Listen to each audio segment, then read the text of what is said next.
안네 프랑크가 제2차 세계대전 때 독일군의 유대인 학살을 피하기 위해 은신처에 숨어 지내면서 쓴 안네의 일기가 있습니다. 안네는 그의 아버지 오토 프랑크의 잼 공장 3층 창고와 4층 다락방, 즉 원래 집 뒤쪽에 있는 은신처에서 숨어 지내면서 일기를 썼습니다.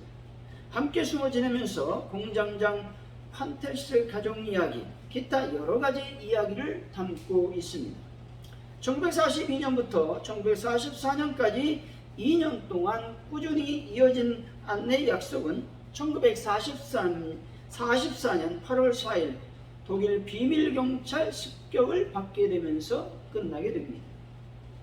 그 엄마와 언니 안내는 모두 수용소에서 장티푸스에 걸려 죽음을 맞이하게 되게 됩니다. 오직 아버지만 살아 돌아와서 안내의 일기를 세상에 알리게 됩니다. 안내의 일기는 1959년 미국 할리우드에서 영화로 제작되면서 세상에 알려지게 되었습니다. 이 책에서 이런 글귀가 있습니다. 내가 결국에는 이 일기장으로 돌아오게 된 것은 키티는 언제나 참아주고 나의 주장을 끝까지 들어주기 때문입니다. 어떤 일이 있어도 꼭 참고 견뎌보겠다고 말입니다. 눈물을 삼키며 어떤 어려움 속에서도 나의 길을 발견하고야 말겠습니다. 라는 글이 있습니다. 눈물을 꼭 참고 어떤 어려움 속에서도 나의 길을 발견해내고야 말겠다는 어린 소년 안내의 다짐은 우리의 마음을 뭉클하게 만든다는 것입니다. 이처럼 희망은 우리 삶에 용기와 감동을 주는 것입니다. 세계적인 임상심리학자 브리즈니츠 박사는 이스라엘 육군의 훈련병들을 4조로 나누어서 완전 군장을 하고 20km 행군을 시켰습니다. 그런데 1조에는 행군할 때 도착거리를 미리 예고하고 5km마다 앞으로 얼마의 거리가 남았다고 이야기해 주었습니다. 2조는 지금부터 먼 거리를 행군할 것이다 라고만 했습니다. 3조는 15km를 행군한다 라고 말했다가 14km 지점에서 20km를 행군한다 라고 변경 통지를 하였습니다. 4조에는 25km를 행군하겠다 라고 말했다가 14km 지점에서 20km 행군으로 오늘의 행군을 단축한다 라고 발표를 했습니다. 이러한 실험에 의해 브리즈니츠 박사는 병사들이 상황에 따라 받는 사기와 스트레스 관계를 다음과 같이 보고하고 있습니다. 20km라고 하는 정확한 거리와 남은 지점을 알고 행군한 1조가 가장 사기가 높았고 동시에 가장 적은 스트레스를 받았다라는 것이죠. 그리고 행군 거리를 전혀 모르고 간 2조가 가장 사기가 없고 스트레스도 많이 받았다는 겁니다. 그런데 예상거리보다 짧게 행군한 4조가 예상거리보다 더 길게 행군한 3조보다 훨씬 사기가 저하되고 스트레스도 많이 받았다라는 점입니다. 이에 대하여 브리즈니츠 박사는 어려움이나 평안함보다는 희망과 절망이 인간에게 중요한 문제입니다. 인간이 가장 큰 스트레스를 받을 때는 어려울 때가 아니라 희망이 없을 때라고 분석했습니다. 15km보다 먼 거리인 25km라고 하는 긴 거리를 행군한다는 이야기를 듣고 행군에 대한 스트레스와 절망감이 이들을 압도했다라는 것이죠. 긴 거리라고 하는 소식 때문에 희망이 없어져 버렸다라고 하는 것입니다. 사랑하는 성도 여러분, 1%의 희망이 있다면 절망을 선택하지 마시고 희망을 선택하는 분들이 다 되시기를 예수 이름으로 간절히 축원드립니다. 오늘 본문은 바울이 골로새 교회의 성도였던 빌레몬에게 그의 도망친 노예인 오네시모를 용납해 줄 것을 당부하고 있습니다. 오네시모는 바울이 로마 옥중에서 예수님을 믿었던 사람이었습니다.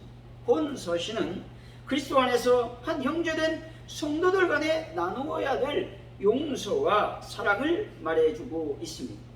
모든 그리스도인들에게 보편적으로 적용되는 교훈을 제시하고 있는 것이죠. 4절에서 7절까지는 빌레몬의 믿음, 성도를 향한 헌신 그리고 사랑에 대해서 하나님께 감사하며 그를 위해 기도하고 아울러 칭찬을 아끼지 않고 있습니다. 8절에서 16절까지의 말씀은 바울이 사랑에 근거하여 오네시모를 용서하고 용납해 줄 것을 호소하고 있습니다.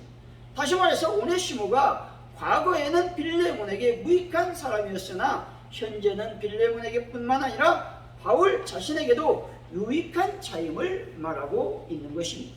오늘 본문을 통해서 희망 한 스푼이라고 하는 제목으로 어떻게 하면 우리 인생 가운데 희망을 품고 신앙생활을 할 수 있는지 하나님의 은혜를 나누겠습니다. 첫째로 희망은 칭찬을 통해서 생겨나게 된다는 사실입니다. 4절이죠. 한번 읽어봅니다. 시작. 내가 항상 내 하나님께 감사하고 기도할 때 너를 말하면 아멘. 바울은 빌레몬에 대해서 하나님께 중보기도 하고 있습니다. 빌레몬 때문에 바울은 하나님께 감사했고 또한 빌레몬을 위해서 하나님께 기도했습니다. 5절이죠. 한번 읽어봅니다. 시작. 주 예수와 및 모든 성도에 대한 내 사랑과 믿음이 있음을 들음이니 아멘. 여기서 들음이니라고 하는 말은 바울이 빌레몬에 대해서 지속적으로 듣고 있음을 의미하고 있습니다. 오네시모의 주인이었던 빌레몬은 골로새 교회 성도였습니다. 그는 골로새 교회의 장소를 제공했던 성도였던 것이죠. 자신이 가진 재산을 자기 것으로 여기지 아니하고 주님의 교회를 위해서 내어놓는 빌레몬의 행위는 많은 성도들에게 위로가 되었을 것입니다. 아마도 빌레몬은 하나님에 대한 믿음에서뿐만 아니라 형제에 대한 사랑도 탁월했습니다. 본절에서 바울은 빌레몬이 사랑과 믿음이 있다는 소식을 들었다고 말하고 있습니다. 그래서 바울은 그 아름다운 소문의 진원인 빌레몬을 칭찬하고 있는 것입니다. 빌레몬 목사님은 20세기가 난 세계적 부흥사이십니다. 이 시대에 그런 위대한 부흥사가 있었다라는 사실은 우리에게 축복인 것이죠. 그는 어려서부터 동네 사람들의 눈살을 찌푸리게 하는 골칫덩어리였습니다. 사람들은 이렇게 얘기합니다. 저 애가 커서 무엇이 될까? 다들 한마디씩 했다는 겁니다. 그렇지만 그의 할머니와는 달랐습니다. 개구장의 손자의 머리를 쓰다듬으면서 너는 말을 잘하고 사람을 끄는 재주가 있어. 그러니 너는 개성만 살리면 크게 될 거야 라는 말을 듣게 됩니다. 그 말 한마디가 그의 인생을 바꾸어 놓았다는 것입니다. 그래서 그는 마침내 세계적인 부흥사가 되었습니다. 메가다는 어떻습니까? 그도 어려서 말할 수 없는 개구장이었다는 것이죠. 말썽을 피우고 사고를 치고 아이들을 몰고 다니며 골목대장 노릇을 했다는 것입니다. 그런 모습을 보면서 사람들은 그의 장래에 대해서 늘 걱정하고 염려했습니다. 그런데 할머니는 이렇게 얘기했습니다. 너는 군인의 기질을 타고났어 라고 말했습니다. 그 말 한마디에 메가다는 눈이 확 띄었다고 후에 고백하고 있습니다. 그래서 그는 결국 위대한 군인이 될 수 있었던 것입니다. 칭찬 한마디가 사람의 인생을 바꾸어 놓는다는 말입니다. 로마서 16장 3절에서 4절 말씀입니다. 너희는 그리스도 예수 안에서 나의 동역자들인 브리스가와 아굴라에게 문안하라. 그들은 내 목숨을 위하여 자기들의 목까지도 내놓았나니 나뿐 아니라 이방인의 모든 교회도 그들에게 감사하느니라 말씀합니다. 바울은 브리스가와 아굴라를 자신의 동역자라고 소개하고 있습니다. 여기서 동역자라고 하는 말은 함께 일하는 사람, 돕는 사람이라는 의미가 있습니다. 이 동역자라는 말 속에는 그들의 수고를 칭찬을 넘어 높게 평가해주고 그들의 권위를 강화시켜 준다라는 의미가 있습니다. 그리고 이 말 속에는 모두 다 하나님의 조력자들이며 함께 하나님의 사역자들이라고 하는 점을 나타내 보여주고 있는 것입니다. 브리스가와 아굴라는 부모로서 바울이 고린도에서 전도했을 때 만났던 사람들입니다. 이들은 원래 로마에서 살고 있었으나 로마의 황제 글라우디오의 유대인 추방 명령 때문에 로마를 떠나 고린도에 살고 있었습니다. 또한 그들은 바울과 동일한 직업인 장막 만드는 기술을 가지고 있었습니다. 때문에 평상시에 바울과 함께 집에 거하면서 장막을 만들며 복음을 힘써 증거했던 것입니다. 브리스가와 아굴라가 얼마나 헌신했는지 바울을 위하여 그들의 목숨을 내놓았다고 말하고 있습니다. 이들 부부는 바울이 고난 가운데 있을 때 그와 함께 일사각오로 생사고락을 함께 했다는 것이죠. 바울은 자신의 복음 사역을 돕기 위해 목숨을 아끼지 않고 자신과 함께 한 것에 대해서 깊은 감사를 표시하고 있습니다. 이런 모든 점들에 대해서 바울은 칭찬을 아끼지 않고 있다는 것입니다.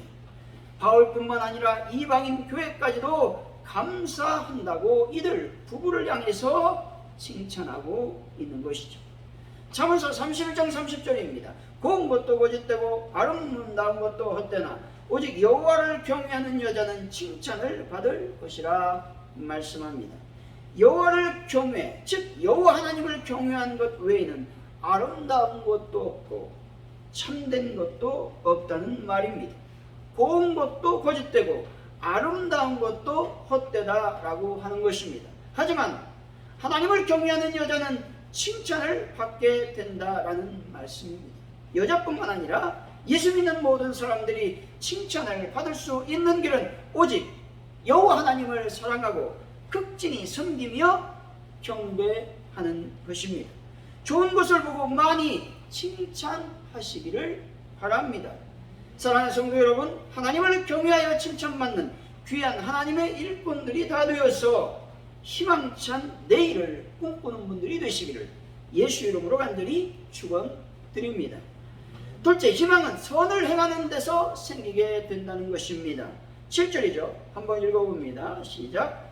형제여 성도의 마음이 너로 말미암아 평안함을 얻었으니 내가 너의 사랑으로 많은 기쁨과 위로를 받았노라. 아멘. 본절에서 성도들의 마음이 너로 말미암아 평안함을 얻었다고 말씀하고 있습니다. 필레몬은 성도들을 평안하게 해주는 사람이었습니다. 이 평안은 일시적인 잠깐뿐인 평안이 아니라 늘 항상 평안한 것을 말합니다.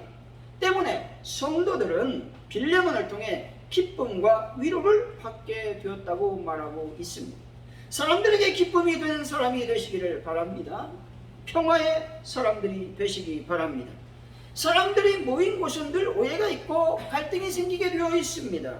특히 교회 내에서 평안이 사라질 때가 있다는 것이죠. 이럴 때 오해를 풀고 갈등을 봉합하며 평안을 유지시켜주는 사람이 되어야 하는 것입니다. 라자니 씨의 행복론에 나오는 얘기입니다. 한 부자가 친구에게 이렇게 말합니다. 사람들은 내가 죽을 때에 내 재산, 전 재산을 자선단체에 기부하겠다고 미리 유언한 것을 알면서도 왜 나를 수전노라고 비난한지 모르겠어 라고 말했습니다. 그러자 친구가 이렇게 말했습니다. 돼지와 암소 이야기가 있다. 그러면서 이렇게 얘기합니다. 돼지가 암소에게 불평했어.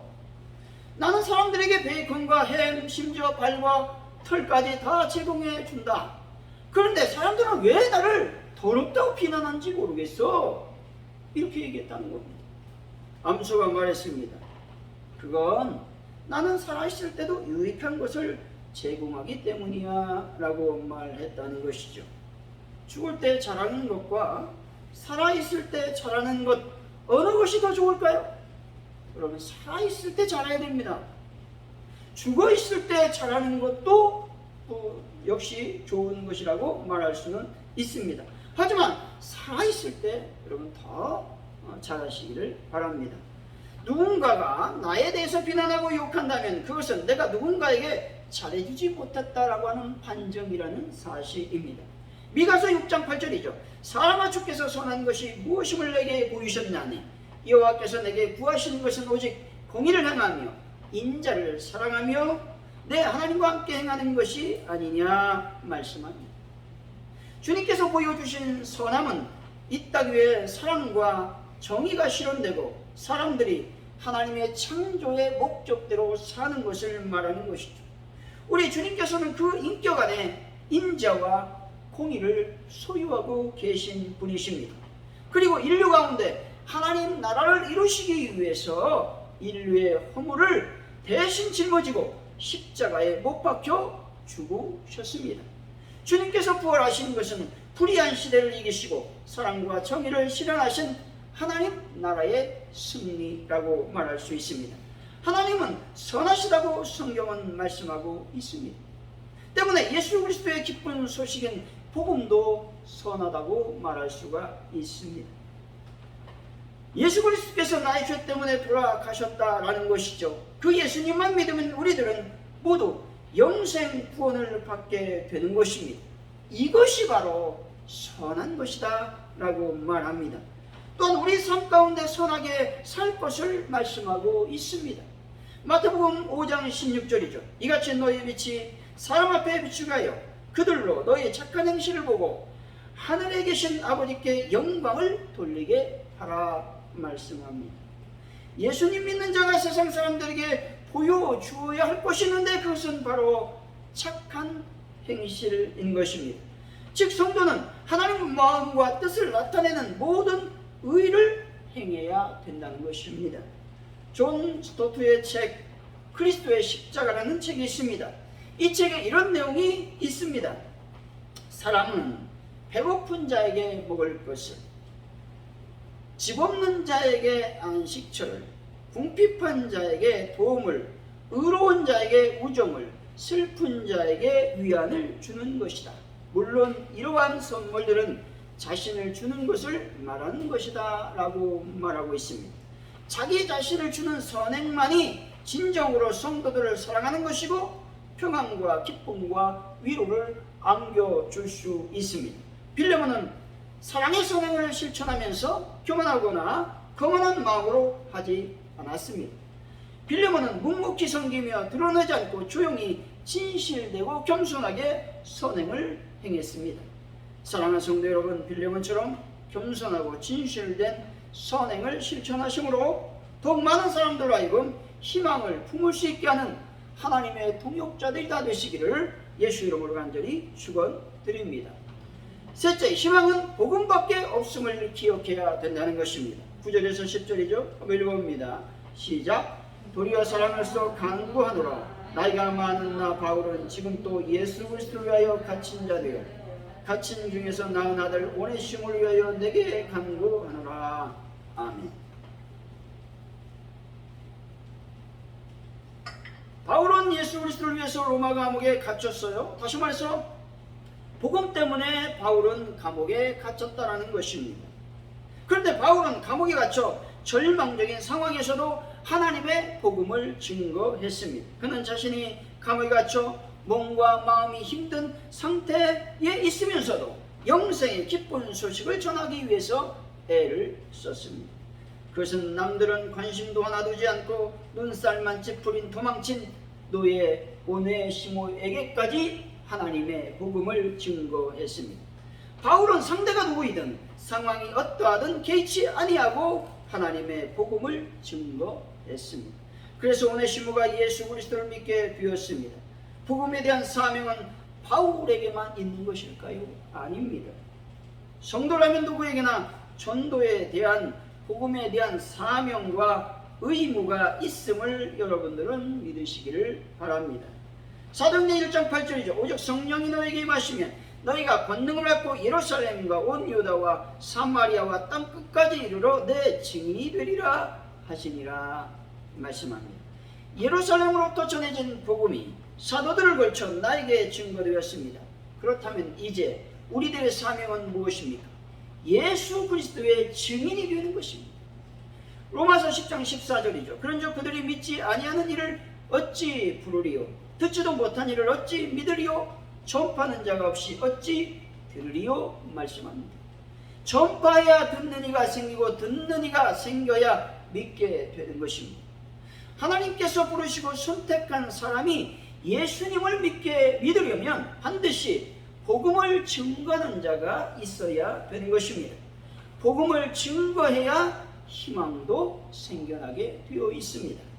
11절 12절의 말씀을 읽어봅니다. 시작. 그가 전엔 내게 모욕하였으나 이제는 나와 내게 유익함으로 내게 그를 돌려보내느니 그는 내 신복이라. 아멘. 오네시모는 도망친 노예였습니다. 이 당시 노예는 사람이 아니었고 주인의 물건이었습니다. 도망쳤다라는 것은 죽음이 예고된 상황이었습니다. 그런데 오네시모가 바울이 증거한 예수 그리스도를 믿고 하나님의 자녀가 되었다는 것이죠. 이제 오네시모는 도망친 노예에서 하나님의 자녀로 신분이 바뀌었습니다. 예전에는 어떤 유익도 주지 못하는 한 노예였지만 이제는 복음의 일꾼이 되어 하나님 나라에 매우 필요한 인물이 되었다는 것이죠. 그리고 바울이 신복이라고 말하고 있습니다. 그것은 바울이 나의 심장과 같다, 내 마음과 같다 라고 말하고 있는 것입니다. 다시 말해서 바울은 오네시모에 대해서 내 마음이라고 말하면서 오네시모가 가는 것은 내가 가는 것이다 라고 설명하고 있는 것입니다. 한국 초대교회 김욱도 목사님은 여러분 깡패였습니다. 근데 그분이 예수 믿고 하나님의 자녀가 되어 하나님의 동역자인 목사님이 되셨습니다. 예수 믿지 않을 때는 한낱 세상의 버러지 같았던 그가 예수 믿고 하나님께 영광을 돌리게 되었습니다. 또한 세상에 유익한 하나님의 종이 되었다라는 것이죠. 예수 믿어야 희망이 생기고 희망이 생겨야 세상에 유익한 사람이 될 수 있습니다. 결론적으로 말하면 희망한 숲은 칭찬으로 채워지고 선한 행실로 희망은 넘치게 되어 있습니다. 또한 복음만이 희망이라는 사실을 여러분들이 기억하시기 바랍니다. 사랑하는 성도 여러분, 예수 그리스도의 복음을 증거하심으로 세상에 선한 빛을 비치고 세상을 이롭게 하는 분들이 다 되시기를 예수 이름으로 간절히 축원드립니다. 기도합니다. 하나님 아버지 감사합니다. 우리가 복음만이 희망임을 다시 한번 기억하기를 원합니다. 칭찬함으로 희망이 더 솟구치게 하시고 착하게 선하게 행함으로 희망을 증가하는 저희들의 삶이 되게 하여 주옵소서. 주님 감사합니다. 예수님의 이름으로 기도하옵나이다. 아멘.